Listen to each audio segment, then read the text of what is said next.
going over the tools you're going to need for the job. First things first, you're going to need a cutting board, and I personally recommend wood. Next, you're going to need a mixing bowl, pretty sizable one. You're going to be adding over 5 cups worth of ingredients into it. Next, you're going to need a 1 cup measuring cup and a 1/4 cup measuring cup. You'll also need a tablespoon and a teaspoon. You'll also need a spoon for stirring, and in this case, I actually recommend a nice normal stainless steel spoon. I think that the dough comes off of it a lot better. You're also going to need a liquid measuring cup. You're also going to need a tea towel, and it needs to be 100% cotton and very thin. Regular kitchen towels will work, however, they do need to be 100% cotton, and they may not breathe the same as a regular tea towel, so you may experience a difference in how your dough rises. You're also going to need a cast iron pan. Now let's go over the ingredients you're going to need. First things first, you're going to need yeast, and you're specifically going to be using active dry yeast. Now, the amounts that I have there are a lot more than the average person probably needs, especially if you don't make bread. You can actually get little triple packets at the store that you can cut apart, and you'll be able to make this recipe 3 times with those, and it should be less than $2 or $3 as opposed to getting a more robust amount of yeast. Next, just a reminder that you're going to need water. I will say that I use tap water, but we are connected to an actual city water system. If you're on well water, you may notice a difference, and you might need to use distilled water instead. So your water can actually make a difference in the flavor and even possibly the texture, so just experiment. Next, you're going to just need regular sugar, nothing fancy, normal sugar. Next, you're going to need regular all-purpose flour. And the reason that I'm using this is because I want to make sure that this recipe is incredibly accessible. I live in an area where it's really hard to get a hold of a lot of unique ingredients, so I want to make sure that people feel like they can get all of the ingredients that I'm showing. Now, I did see some suggestions to use bread flour, and you certainly can. The difference here between regular flour, we'll call it, and bread flour is that bread flour actually has a lot of protein in it, and that means when you're baking with it, you're going to get more gluten. So you're going to end up with a different texture if you use bread flour, and it'll definitely upscale your recipe a little bit. But I find that for especially making the pizzas that I normally do, regular flour does the trick just fine. But if you want a nicer experience or a softer texture to your bread, definitely give the bread flour a try. After that, you're going to need some milk powder, and this has made a big difference in this recipe. We used to use a different recipe that didn't have the milk powder in it, and it didn't have the same texture, it didn't have the same flavor, so milk powder makes a really big difference. You'll also need nice normal table salt. This isn't kosher salt, this isn't sea salt, it's nice normal table salt. If you substitute in a different salt, you may end up with either a much saltier or a much blander flavor. So definitely table salt, which is easy to get, is actually the best for this recipe. You will also need extra virgin olive oil, a little bit of garlic powder. Optionally, for the top of your cheese ring, you can add some Italian seasoning. We don't personally like it on ours, but this is pretty visible in the photo of the cheese ring that I've seen online. So if you feel like your final result is missing something, give the Italian seasoning a try.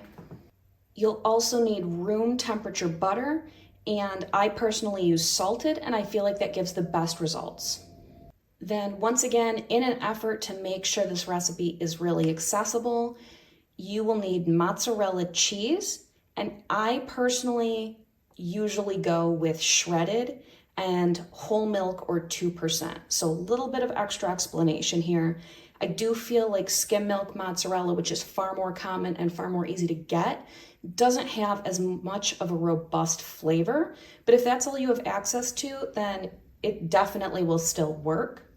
The other kind of controversy with using this cheese is that shredded cheese doesn't coagulate back together and kind of form a goopy ball because it's actually starched to keep it from sticking to itself.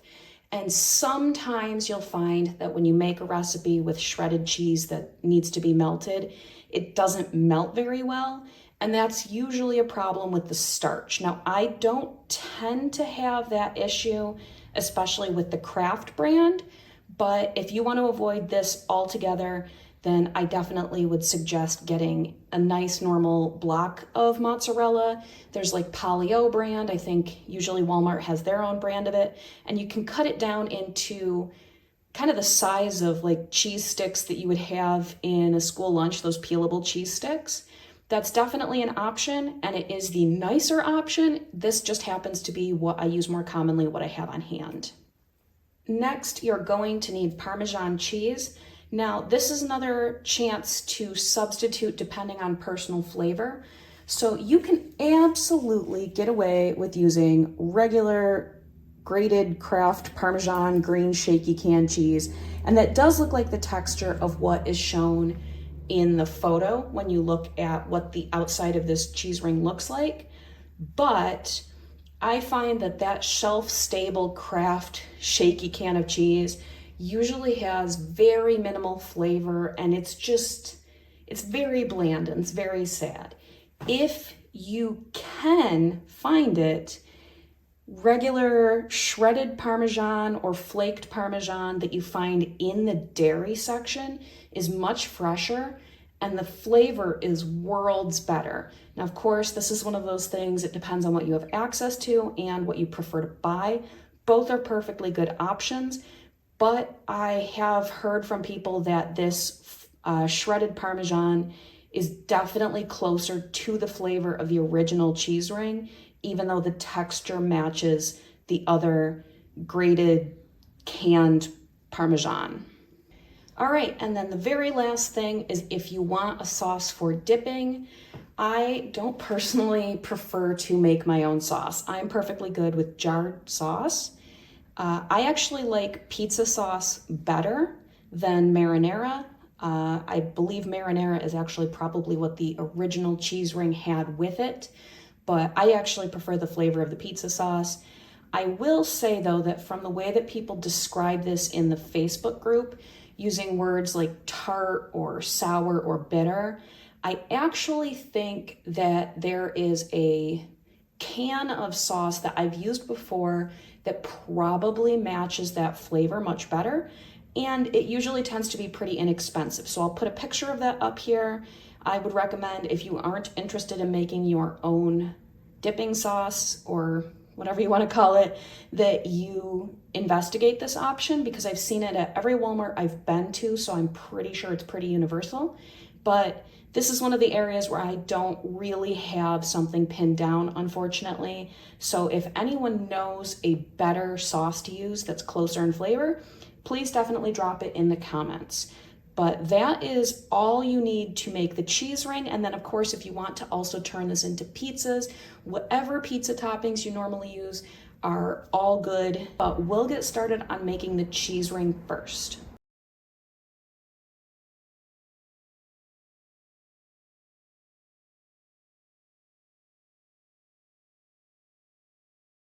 All right, hello, we are ready to get started. I will do my very best not to bump the camera, and I will talk as I do this to try and make it quicker.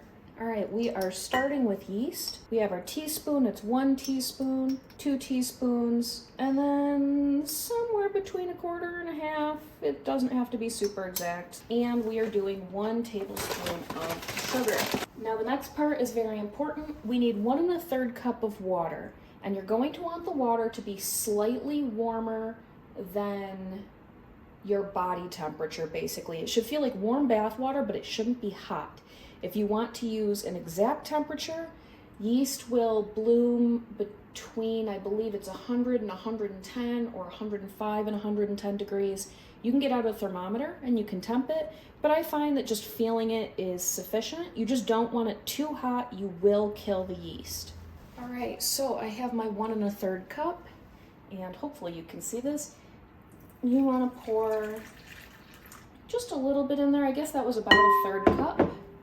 And then you're going to want the spoon that you're using as your mixing spoon, and you are going to stir this up. Now, if you did a good job and it's warm but not scalding hot, you will actually be blooming your yeast. So I'll hang out here for a little bit, maybe I'll time lapse this, but your yeast will get kind of frothy, and that is how you know you did it right. It will bloom and it won't just sit there and die. If your yeast doesn't bloom, then you can definitely start over, or I would double check that your yeast isn't expired.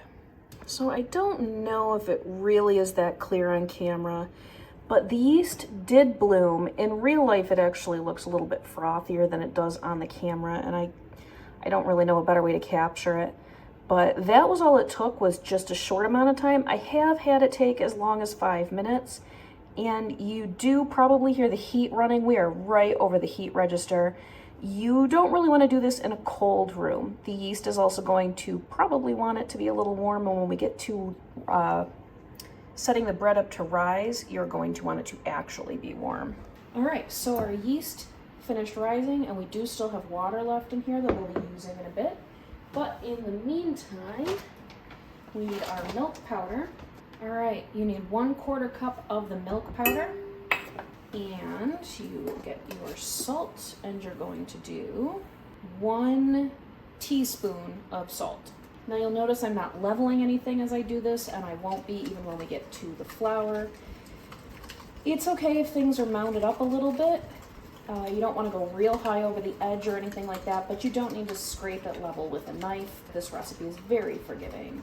We need our olive oil, and we are going to add 1 and 2.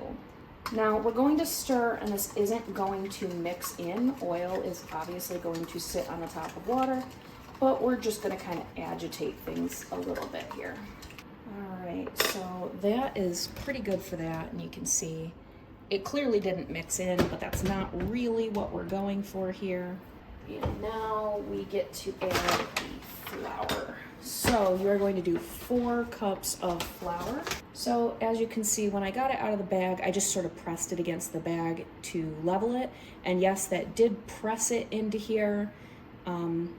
This recipe is pretty forgiving, but this has always worked for me. So that is 1, 2, 3, and 4.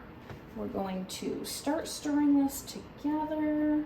And of course, this is definitely going to be too dry. We're just sort of starting to get it mixed. Now you're going to take the rest of your water and add it. And we're going to start mixing by hand. And as you do this, make sure that you are scraping down the sides of the bowl. It doesn't have to be pristine clean, but you do want to get what you can, especially for anything that contains any moisture, mixed into this dough. And we're going to just squash and mix as we go. Now you'll notice, oh, it's escaping. You'll notice I am doing this by hand, and I'm not doing this in a bread maker. I'm not using a paddle attachment on a KitchenAid. We don't want to overmix this. This isn't a traditional sort of bread like a French bread. You just need this pretty much constituted into dough. So if you find that your dough is too wet, add tiny amounts of flour and then keep mixing. When I say tiny amounts, I mean this much, mix for a minute or so, and then try that much again, because it can be very, very fast to dry it out. And same thing when we add water. I'm going to put water in the mixing or the measuring cup and come back to you. So I have water in the measuring cup here. Yes, you can see that. I'm going to wet my hand and my other one, and I'm going to mix with just that water for a minute. That may be literally all I need. I will probably need to do it one more time. And once we get the right texture of dough, you'll see exactly what we're going for here. So now we are going to just squish it for a bit and see if we can get that final texture that we're looking for. All right, that is pretty good. So the dough has just the tiniest bit of tackiness, but it's a lot like Play-Doh actually. You can get it to a pretty smooth texture and you can run your hand over it. And this is what you're looking for with this. So we are going back into this bowl. And this is where your tea towel comes in. We are going to cover this, wash our hands, and we are going to let this rise for an hour and a half. Okay, if we take a look, our dough definitely doubled in size, which is great. We're gonna divide it into thirds, and I'm just gonna eyeball that. That definitely wasn't even, but that's fine. And you can store your leftover dough in the fridge for probably 3 or 4 days without issue. So I'm gonna go ahead and roll this out, and you want it very long and narrow if you are doing the cheese ring. You want it obviously round like a pizza if you're doing the pizza. So I'm gonna go ahead and get it ready to turn into a cheese ring. So we have it long and thin, so I'm gonna go ahead and put the cheese in it. All right, once you've got the cheese on here, you're going to want to just make sure that it is all scooped right into the very middle so that you can fold this in a tube around it and you're not going to get a bunch of it in the cheese, at least in the fold. All right, so you can hopefully see that the cheese got all gathered in there. We're going to have our cast iron on hand. We're going to add the garlic powder in here really quick. That's one that you can add as much or as little as you would like. And now we are going to fold it into a tube. It very likely will not stick to itself, and that is okay. What we're gonna do is we're gonna fold it into a tube, and then we're gonna manipulate it as we put it into the pan so that that folded section is on the bottom. And it's not gonna be sealed, but as it cooks, it will kind of just stay together. So you're not gonna spring any leaks as long as you have everything covered in dough. So we're gonna do it. I'm just gonna let you watch me make the magic happen, I guess. All right, so it is a tube, and we're gonna turn it into a ring very carefully here, and you're gonna tuck the ends inside of each other, and you might have to stretch the dough just a little bit to get it over the outside. Make sure you're not stuck on the counter. All right, this is probably the most difficult part. You're gonna want to try to get as much of your hands on your cheese ring as you can, and you're going to kind of flip it into the pan.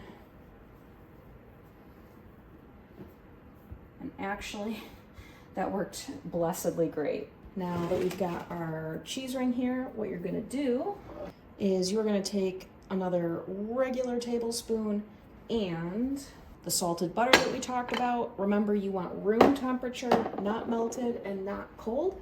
So it's nice and spreadable. And you're gonna use the back of the spoon to spread the butter on the cheese ring. I find this works a million times better than using a knife. So that's just my personal recommendation. You can put your butter on however you please.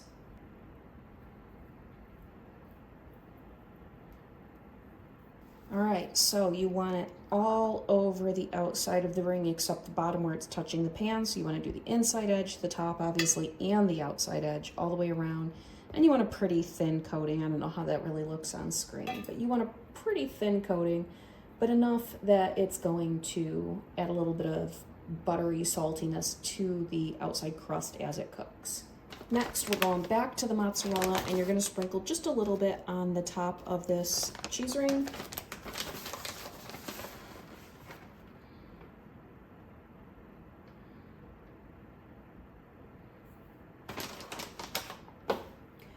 And then here's where the Parmesan comes in. You're going to do roughly an equal-ish amount of the Parmesan. If you were going to put on the Italian seasoning, this would also be the time to do that. I am opting not to, but otherwise this is ready to go into the oven. If you're making the cheese ring, you are going to put this in at 450 for roughly 14-ish minutes. And if you made pizza, you would have your sauce on, you would have your toppings on already, and then that would go into the oven also at 450 degrees, but that one you would want to do for about 18 minutes instead. that looks right, so we're gonna go ahead and pull it out of the oven. All right, so that is what your final result should look like. All right, that is my interpretation of the Schwan's cheese ring. And we only used 2 cheeses for this, the mozzarella and the parmesan. I heard people say that they thought there was more cheese happening here. I'm not sure what would be missing. If you figure it out, definitely leave a comment. And like I said, this also makes really amazing pizza too. So hopefully you enjoy the recipe. Definitely feel free to experiment, and happy cooking!